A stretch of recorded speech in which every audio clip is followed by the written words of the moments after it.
다 같이 고백합니다. 주는 그리스도시요 살아계신 하나님의 아들이십니다. 한 번 더 고백합시다. 주는 그리스도시요 살아계신 하나님의 아들이십니다. 한 주간 사이에 많은 일들이 있었죠. WRC가 진행이 되면서 하나님은 오히려 코로나로 인해서 모이지 못하니까 전 세계에 있는 렘넌트들, 전 세계에 그리스도 언약을 붙잡은 자들이 함께 참여하는 그런 기회가 되었습니다. 모이는 것으로 하였을 때에는 해외에 있는 분들은 또 시간이 안 되든지 업 때문에 못 오든지 이렇게 되었을 때에 오히려 여기에 참여하지를 못했는데 다 끝나고 이제 영상을 통해서 메시지를 받고 했는데 이번에는 이제 코로나로 인해서 타운별로도 모이는 것이 취소가 되어짐으로 인해서 완전히 온라인으로 오픈이 되었습니다. 이러다 보니까 전 세계에 이 그리스도 언약 붙잡고 또 후대 키워가는 일과 그런 분들과 또 이제 이 복음 듣고 자라는 렘넌트들이 함께 이 온라인으로 접속을 해서 함께 이 대회에 참여하는 그런 응답들을 보았습니다. 오히려 더 우리가 볼 때는 코로나로 인해서 못 모인다 싶었는데 오히려 더 말씀은 더 중요한 말씀들이 증거가 되었고 모였을 때에 말씀은 올리고 이런 부분들이 있어서 또 넓다 보니까 메시지 전달하는 게 쉽지 않아서 말씀을 그렇게 깊이 있게 하지를 못했습니다. 그리고 또 다른 순서도 하다 보니까 3강밖에 하지 못했는데 이번에는 이제 날은 이제 하루가 줄어들었는데도 다른 것들을 많이 하지 못하고 오히려 이제 말씀 중심으로 이렇게 많이 갔습니다. 그러다 보니까 5강의 말씀 하나님 주시게 되었고 또 그 말씀 속에서 이 시대를 우리가 어떻게 준비해야 되겠냐, 우리가 어떤 응답 속에 있고 어떤 축복 속에 있고 어떻게 하나님 인도하심을 따라서 미래를 향해 나아갈 거냐, 이런 중요한 말씀들을 깊이 있게 하나님 주신 것을 보았습니다. 그래서 그리스도 언약 가진 자에게는 막히는 것 같고 안 되는 것 같지만 그게 아니구나. 오히려 더 중요한 기회가 되어지고 중요한 응답을 하나님은 예외해놨구나. 그래서 더 많은 사람들이 함께 그 메시지 속에 함께하는 것을 보면서 참 감사가 되었습니다. 그래서 지금 코로나로 이제 일주일 동안 더 확산이 되어지고 더 이 전체적으로 전국적으로 이제 또 확산될 조짐이 보여지니까 국가에서는 또 오히려 2단계로 이제 이렇게 이제 높였지만 저와 여러분들에게는 상관이 없습니다. 정 못 모이면 온라인으로 예배드리면 되고 또 모이면 이렇게 함께 은혜를 나누면서 예배드리면 됩니다. 중요한 것은 저와 여러분에게 있는 그리스도는 변하지 않는다는 것이고 코로나 재앙이 아니라 다른 것이 온다 할지라도 저와 여러분은 그 재앙 속에 이미 벗어났습니다. 우리가 그러한 것들이 확인이 안 되어지니까 그러한 것들에 우리가 두려워 떠는 거지 이미 그 재앙에서 재앙이 우리에게 범접하지 못하도록 하나님은 보호하시고 역사하십니다. 그런데 막상 우리 현장은 그렇지가 않잖아요. 실제로 보여지는 거나 또 들려지는 소리들은 계속해서 확산되어지고 나라도 거기 걸려서 큰 어려움이 있지 않을까 두려움이 생기는 것이 당연한 시간입니다. 그러나 여러분들이 오늘 말씀을 통해서 힘을 얻으시고 믿음이 회복되어지는 시간이 되시기 바랍니다.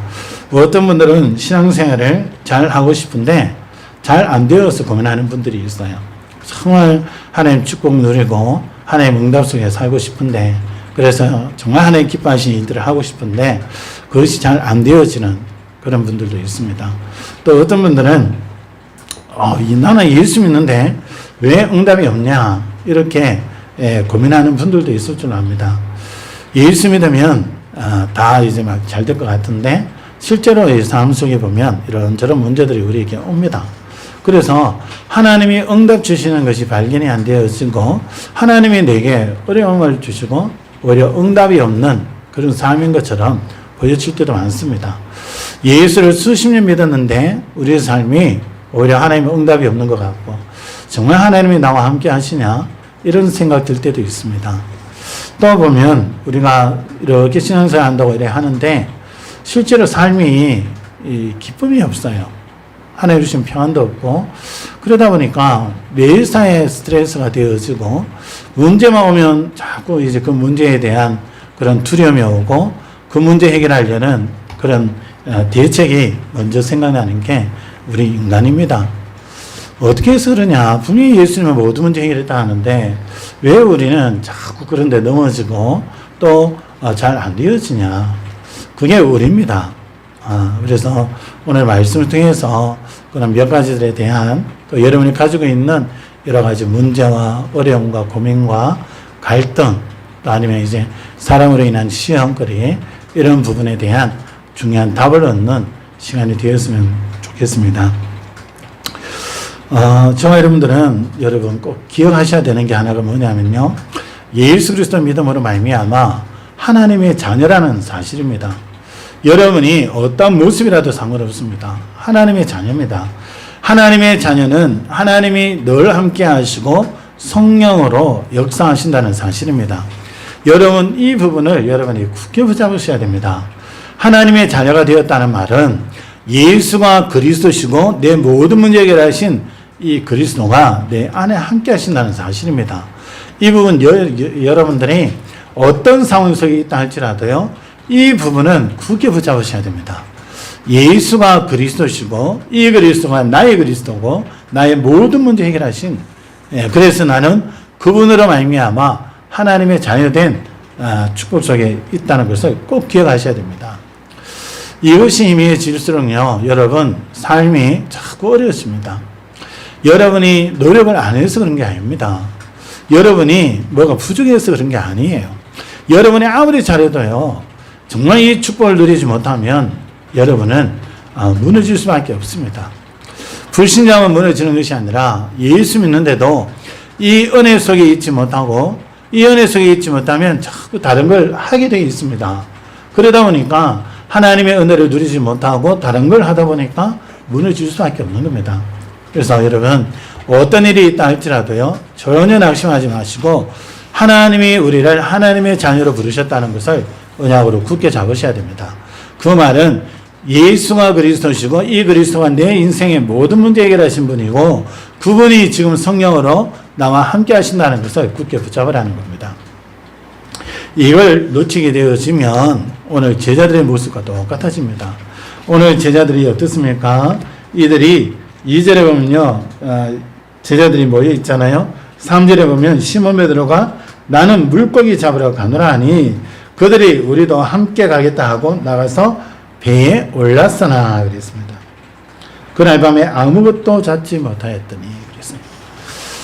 그리스도 예수 안에서 하나님의 자녀들이 축복을 누리고 있으면 하나님이 이루어 가시는 놀라운 응답과 축복을 보게 되고 하나님이 나와 함께 하시는 그 증거를 누리게 되어집니다.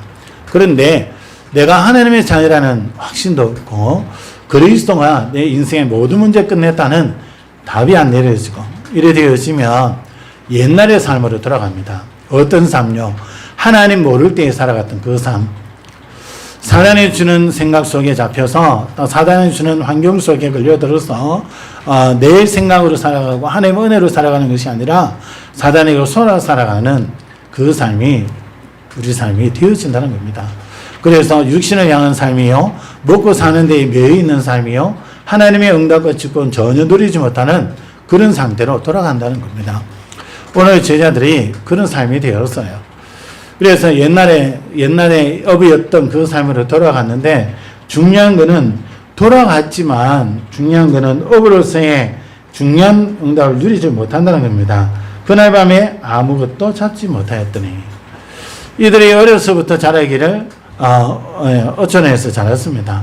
그래서 어부인 아버지를 따라서 어부의 일을 배웠고 어른이 되어서 자기들도 나가서 물고기를 잡는 어부의 삶을 살고 있었습니다. 그랬던 이들이 예수님의 부르심을 받고 제자로 따라 나서게 되었지요. 3년 공생애 동안 예수님의 많은 이적들과 말씀들을 들었고 그 속에 살았습니다. 또 예수님이 하시는 그 일들을 보면서 또 함께 기뻐하기도 하였고요. 또 함께 놀러가기도 하였고요. 또 예수님이 행하시는 그 말씀, 행하시는 그 기적들과 말씀을 통해서 은혜도 받기도 하였습니다. 나중에는 예수님 십자가에 못 박힐 때 좀 낙심했지만 예수님이 부활하신 것을 또 확인한 후에는 이들이 기뻐하였습니다. 그런데 오늘 이 시간에 예수님이 함께하지 않습니다. 함께하지 않는 이 시간에 이들의 생각이 잠시 또 어디로 돌아갑니까? 옛날로 돌아갑니다. 옛날로 돌아가서 다시 물고기를 잡으러 가려다 그러죠. 나머지 6명의 제자들도 우리도 같이 가겠다 이렇게 되었습니다. 먹고 사는 그 업으로 돌아갔다 그게 문제다가 아닙니다, 여러분. 여기서 말씀하는 것은 이들이 업으로 돌아갔다 그래서 이제 자신의 업에 충실하였다 그 얘기하고자 하는 게 아닙니다. 주님과 떨어지면 우리는 잠깐이라도 떨어지면요 우리의 생각대로 살아가고 육신의 삶 속에 매일 수밖에 없습니다. 의식주가 우리에게는 중요합니다. 그 의식주가 없으면 우리는 어떻게 되었습니까? 못 먹고 살죠. 그 의식주를 위한 업이 우리의 업이잖아요. 하나님이 이를 왜 주셨습니까? 먹고 살아라고 주셨어요. 근데 하나님의 은혜가 우리에게 없어지고 하나님이 함께 하시는 하나님의 자유된 의축을 누리지 못하면 의식주의 매인 삶이 되어진다는 거죠. 의식주하는 그 삶이 오히려 하나님의 응답과 축복을 누리며 되어지는 삶이 되어져야 되는데 그것이 아니라 그 삶 속에서 온통 고생한다는 겁니다. 오늘 제자들이 물고기를 평생 그렇게 잡았던 제자들이지만 실제로 또 다시 업으로 돌아갔을 때에는 밤새도록 그렇게 노력을 했지만 한 마리도 잡지를 못합니다. 저와 여러분의 예수 믿기 전의 삶이 어땠습니까? 예수 믿기 전의 삶은요 몰라서 그렇지 사단에게 쏟고 살았던 삶이 아니었습니까? 뭔가 열심히 하는데 일이 잘 안 되어지고 뭔가 좀 부딪히면 사람들의 말에 계속 부딪히게 되고 그것 때문에 자꾸 내 감정이 나빠지고 기분이 나빠지고 그래서 내 성질대로 싸울 수밖에 없었고 내 속에 있는 그 감정들을 표출할 수밖에 없었고 배려가 어디 있습니까? 내 주장에 나올 수밖에 없는데 상대를 이해하는 게 어디 있습니까? 내 생각이 지금 기분이 나쁘고 스트레스 받는데 전혀 용납이 안 되어지죠.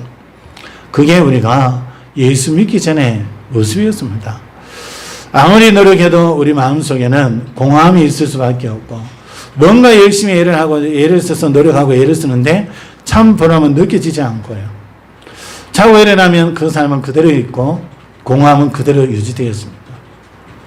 그래서 문제가 오면 불안해질 수밖에 없고 그 문제 해결하려고 하는 그런 이 조바심이 날 수밖에 없고 뭔가 일이 잘못되면 어떻게 할까 하는 그런 두려움이 우리 속에 들어오게 되어지고요.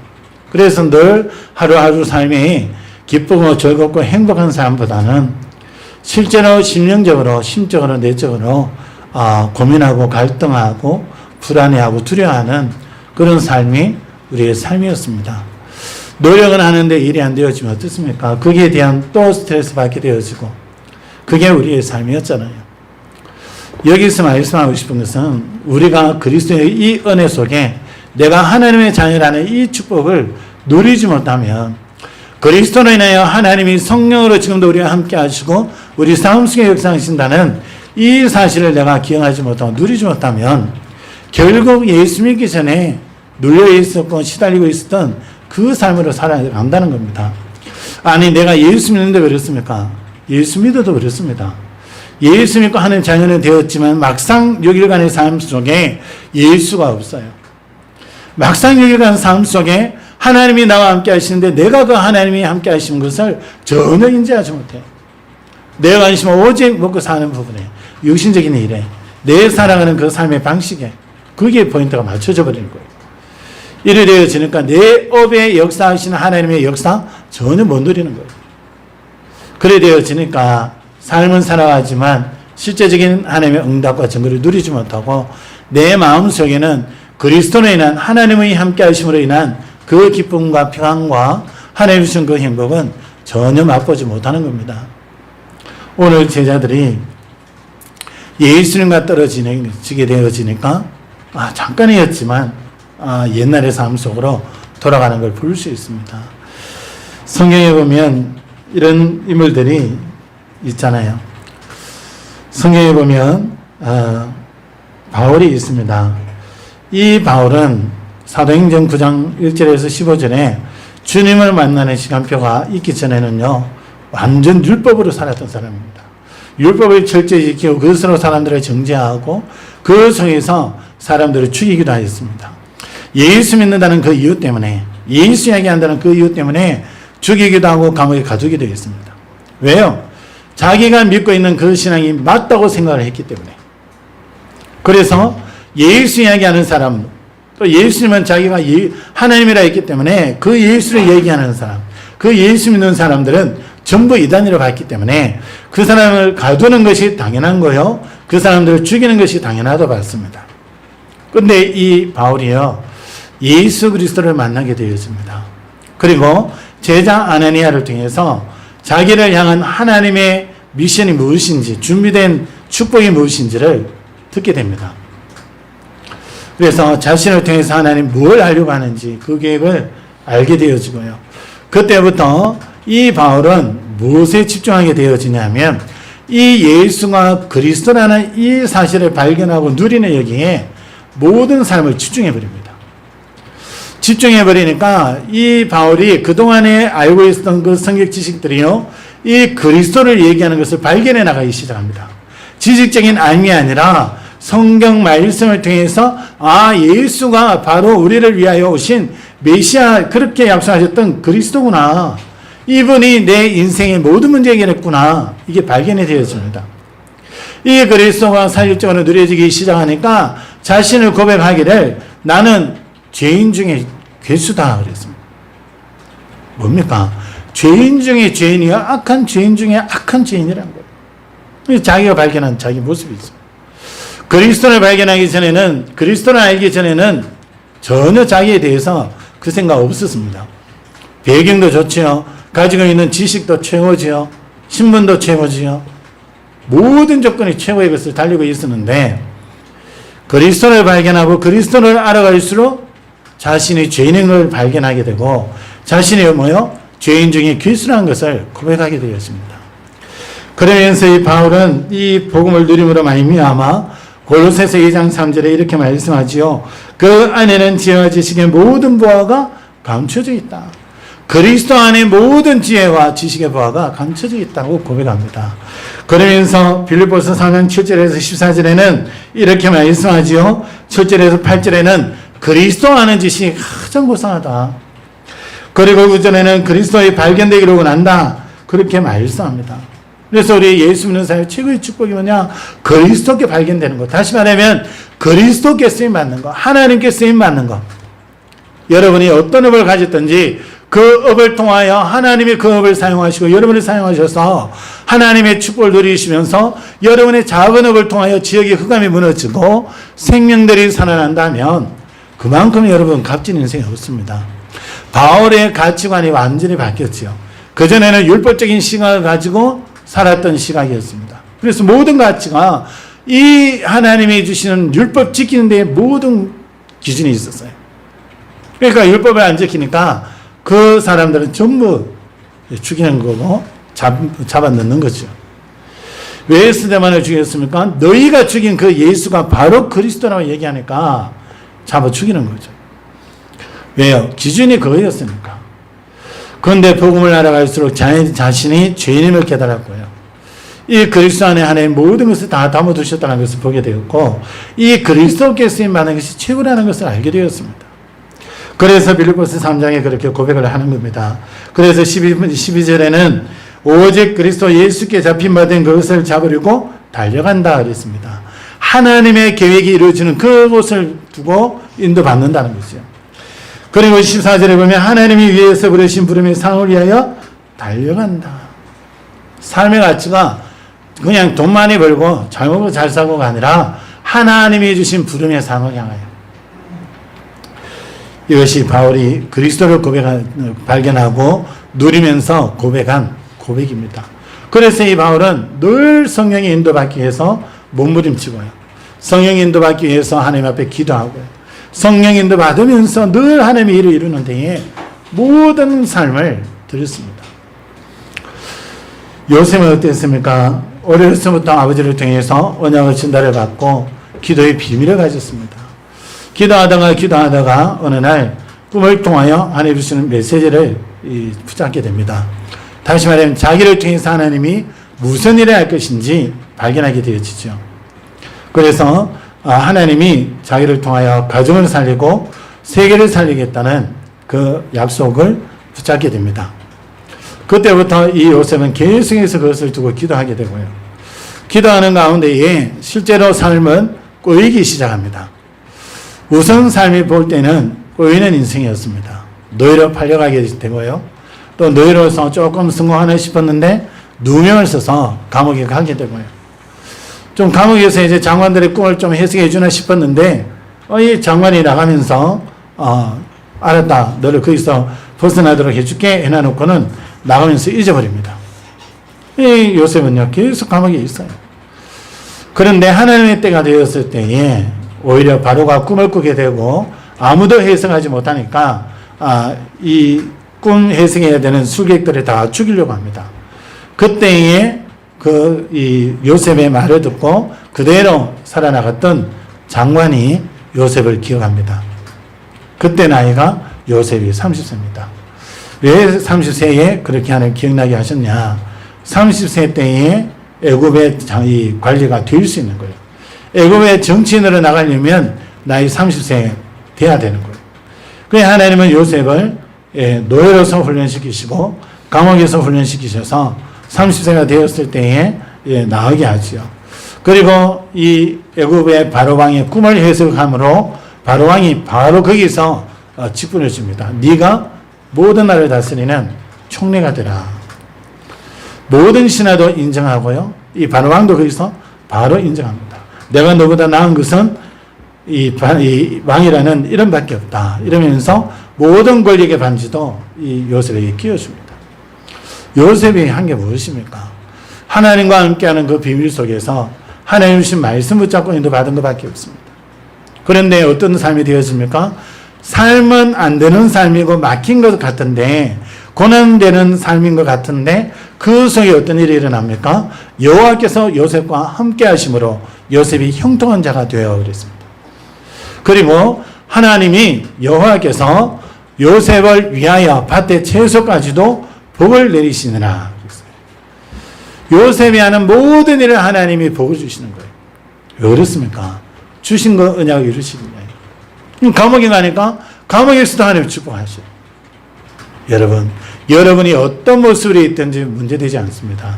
여러분은 하나님의 자녀요. 그리스도 예수가 진 하나님의 축복된 사람이요. 그 그리스도가 성령으로 지금도 여러분과 함께 하신다는 사실을 여러분들이 확신하셔야 됩니다.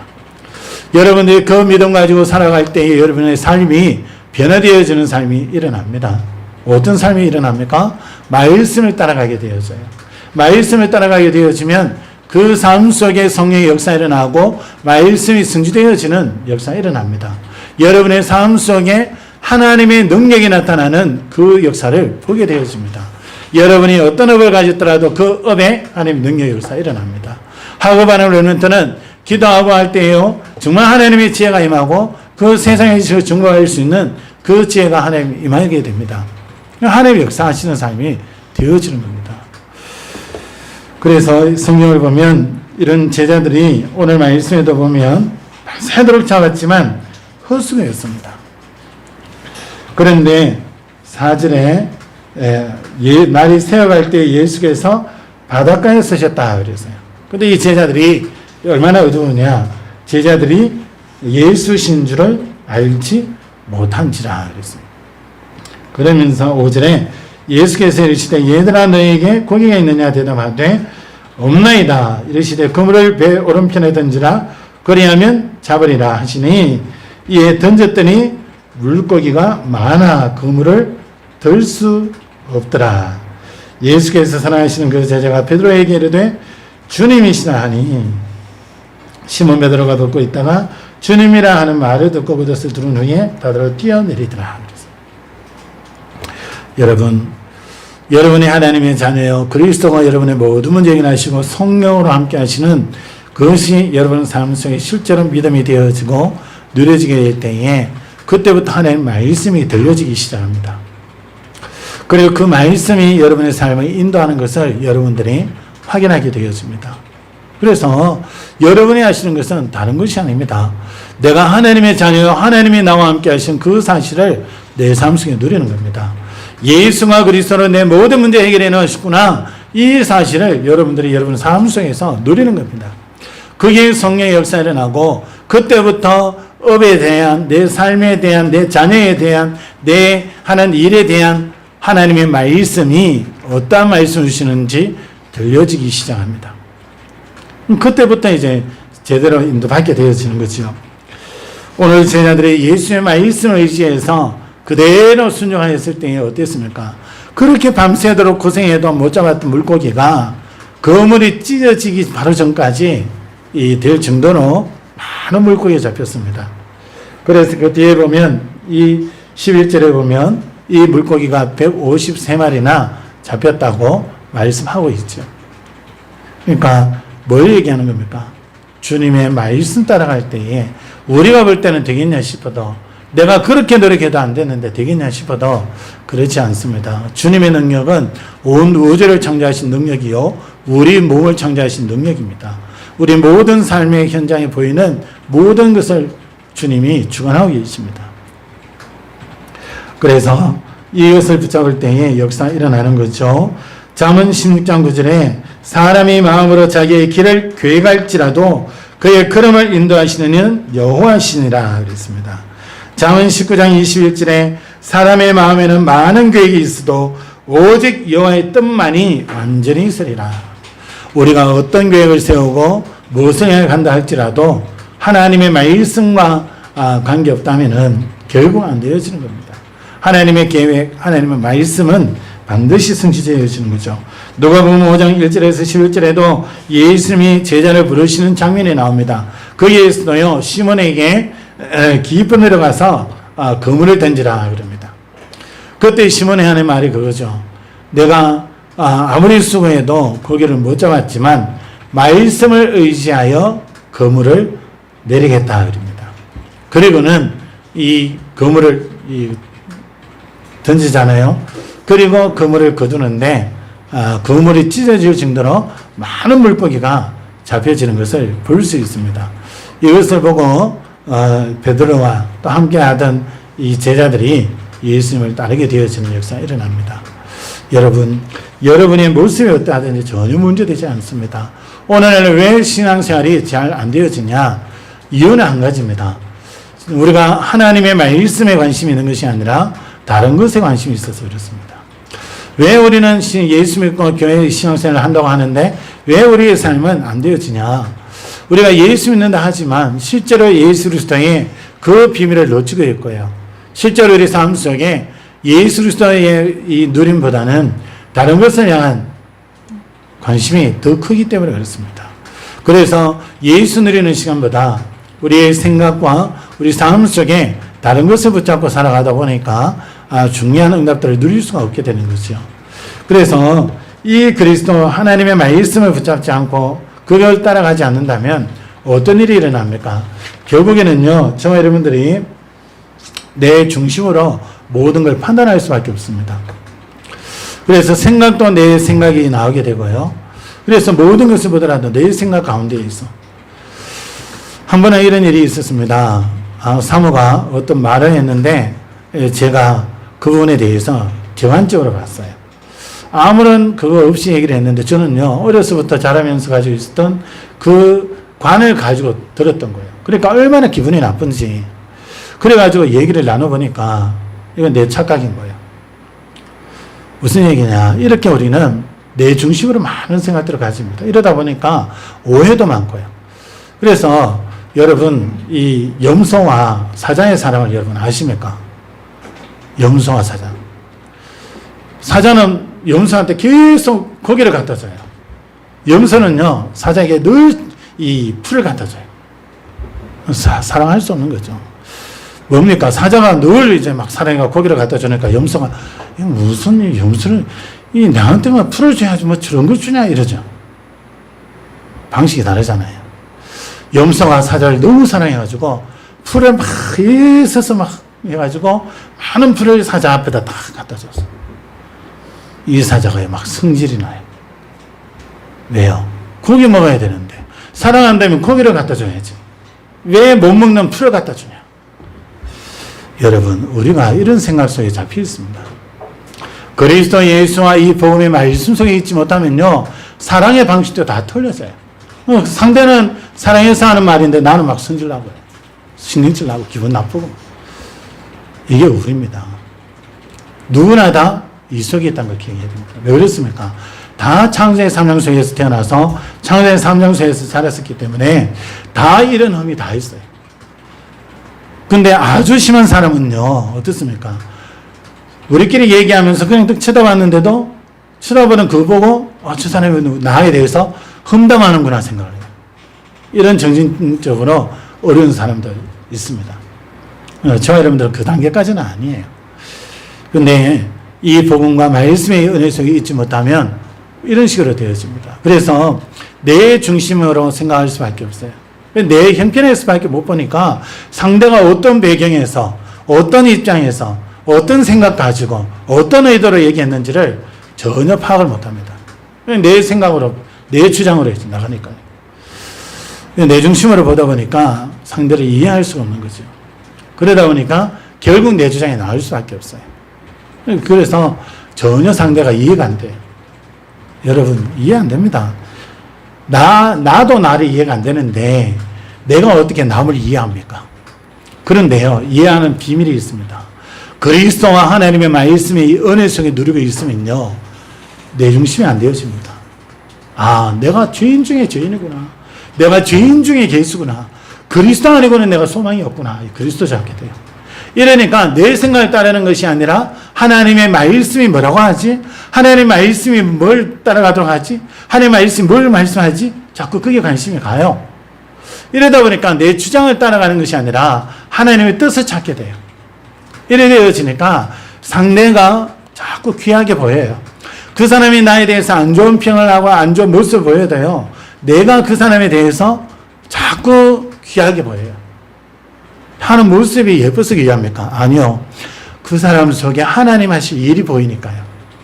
내 같은 죄인도 예수께서 나를 구원하셔서 이렇게 세웠는데 저 사람은 나보다 낫지 않냐. 이게 보이는 거예요. 그게 보이니까 그 사람이 어떤 모습도 어떤 말도 그게요, 내게 자극이 되어지고 무너지고 그래 안 되는 거예요. 언제 그래 안 되어집니까? 그리스도의 은혜 속에 있을 때, 말씀의 그 능력 속에 있을 때 그래 되어집니다. 그런데 그 은혜가 싹 사라지잖아요. 말씀 묵상하는 시간도 놓치고 예배의 그 은혜도 놓치고 기도하는 것도 놓치고 육신의 삶을 쫓아가고 조금은 여러분 그래가 6일 동안 살아보세요. 당장 여러분에게 들려오는 게 인간의 사람의 말입니다. 주변에 사람의 말이 들려오고 그 사람의 말이 기분이 나쁘고 그 사람의 말이 정말 내 이 자존심을 건드리고 그러니까 내 생각은요 되게 기분이 나빠지고 저 인간이 왜 저래 이러고요. 자꾸 내 속에 그 사람에 대한 안정감들이 생기고.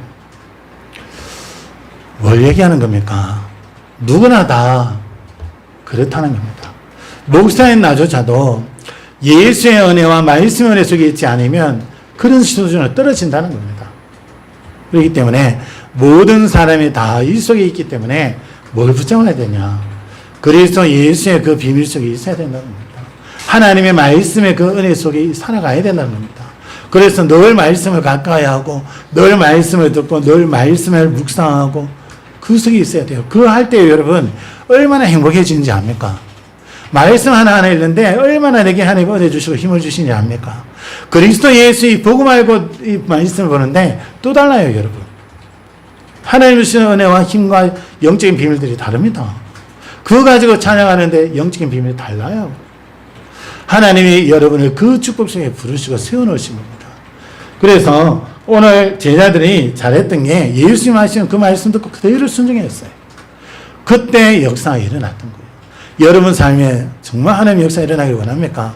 코로나로 인하여 모든 사람이 떨고 있는 이때에 또 하나는 교회를 자꾸 예배 못 드리는 방향으로 자꾸 이 방해하는 방향으로 가는 이때에 어떻게 우리가 이걸 이길 수 있습니까?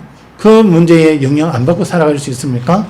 그리스도 예수, 이 복음 속으로 들어가는 것밖에 없어요. 이 그리스도의 비밀이 내게 충만해질 때, 말씀의 은혜가 내게 충만해질 때 그게 문제로 보여지지 않습니다. 그 속에서 하나님의 또 다른 계획을 보게 되고 하나님의 또 다른 인도를 받기를 기도하게 되고 하나님의 인도를 받게 되어 있습니다. 여러분, 창세기 6장에 네피림 시대가 임했지만 그 시대에 살아남은 사람이 있습니다. 누구냐? 노아입니다. 온 문화가 흑암 문화요, 하나님을 무시하고 우상숭배하는 문화가 되었습니다. 하나님을 섬겨야 되는 하나님의 백성들도 하나님을 떠나 우상숭배하는 문화 속에 다 빠져 있는 거예요.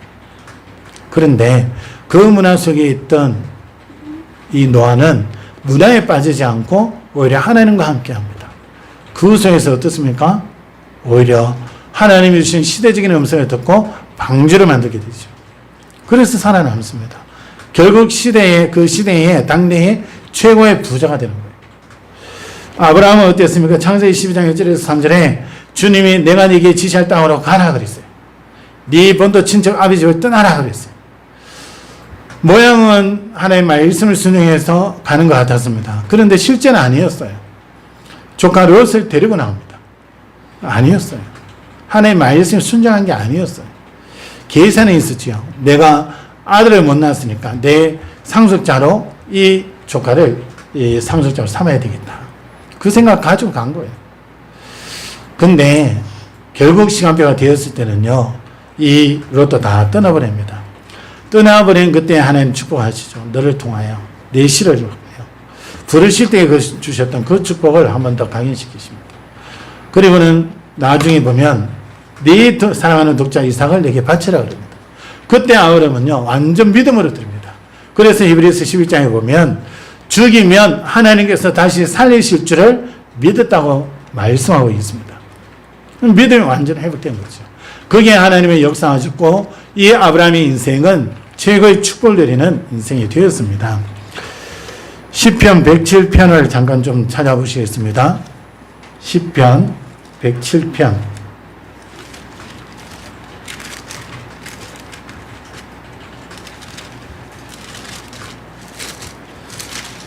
우리가 말씀을 놓칠 때 어떤 상태가 되냐를 잠깐 좀 보고 인도받아야 되겠습니다.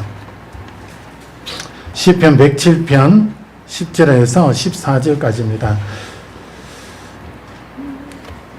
10절에 같이 한번 읽어봅니다. 사람이 흑암과 사망의 그늘에 앉으며 곤고와 쇠사슬에 매임은 11절입니다. 같이 읽습니다. 하나님의 말씀을 거역하며 지존자의 뜻을 멸시함이라 그랬습니다. 하나님의 말씀을 거역하고 하나님의 뜻을 멸시하는 자. 다시 말하면 하나님의 말씀을 믿지 않고 그 말씀을 붙잡지 않고 그 말씀을 따라가지 않는 자. 어떻다고요? 흑암과 사망의 그늘에 앉으며 늘 영적으로 어두운 상태, 사망의 그늘, 눌려있는 상태, 그 속에 공고와 쇠사슬에 매였다 그랬습니다. 사단이 만들어놓은 그 틀 속에 갇혀서 눌리고 시달리고 고통을 당하는 겁니다. 하나님의 말씀을 따라가지 않을 때, 말씀 속에 있지 않을 때 이렇게 된다는 거죠. 그래 되어지니까 12절에 그가 고통을 주어 그들의 마음을 겸손하게 하였으니 그들이 엎드려져도 돕는 자가 없었도다 그랬어요. 그런 문제들이 문제가 아니라는 거죠. 오히려 하나님 앞에 돌아오는 중요한 기회가 되었습니다. 13절에 이에 그들이 그 환난 중에 여호와께 부르짖으매 그들의 고통에서 구원하시되 흑암과 사망의 그늘에서 인도하여 내시고 그들의 얽어맨 줄을 끊으셨도다. 여호와의 인자하심과 인생에 하신 기적으로 말미암아 그를 찬송할지로다 그랬습니다.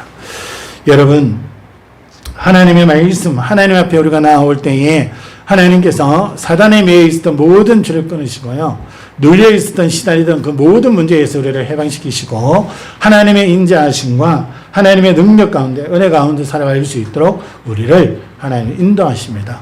그래서 그것을 우리가 그를 찬송할지로다 그러죠. 그래서 시편 119편 105절에는요 주의 말씀은 내 발의 등이요 내 글이 내 길에 빛이니이다 그랬습니다. 여러분의 말씀은 무엇으로 잡아야 되냐? 여러분 인생의 방향으로 잡으시면 됩니다.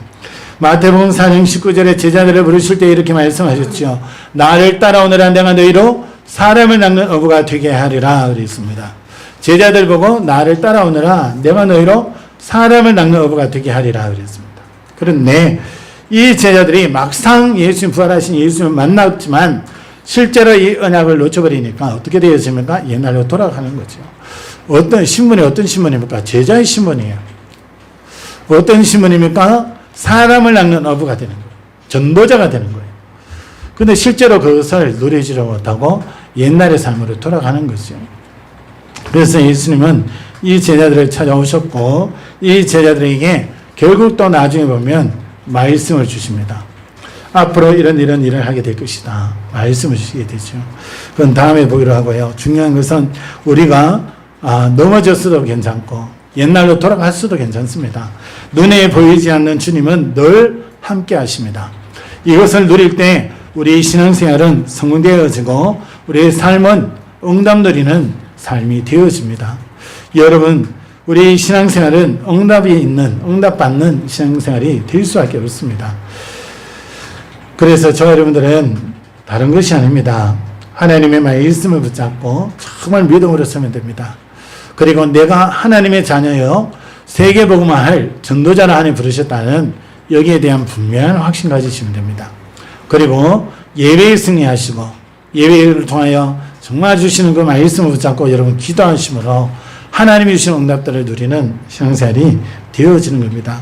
그래서 여러분의 신앙생활이 하나님의 능력을 체험하고 하나님의 말씀에 응답을 누리고 그러면서 실제적으로 여러분 삶이 환경을 극복하는 삶이 되어집니다. 왜 그러냐? 응답받는 신앙생활이 되어지기 때문에 환경을 뛰어넘는 그런 은혜가 있게 되어지는 겁니다. 말씀을 맺겠습니다. 오늘 우리가 중요한 것은 우리가 넘어졌냐 안 넘어졌냐가 중요한 게 아닙니다. 우리가 넘어졌어도 괜찮고 안 넘어져도 괜찮고 우리가 연약한 모습에 있어도 괜찮고 불신앙하던 모습이라도 괜찮다는 겁니다. 오늘 우리가 예수 그리스도 언약을 붙잡고 하나님의 언약의 말씀을 붙잡고 인도받는다면 하나님은 우리에게 새 은혜와 새 힘을 주시고 우리를 회복시키시고 하나님의 자녀요 그리스도 예수의 제자요 전도자로 우리를 세우시게 되는 겁니다. 그래서 이 언약 잡고 가는 여러분 삶 속에는 지난주 말씀처럼 흑암이 무너지는 역사가 일어나고 하나님의 나라에 임하며 하나님의 뜻과 계획이 그 현장이 순치되어지게 됩니다.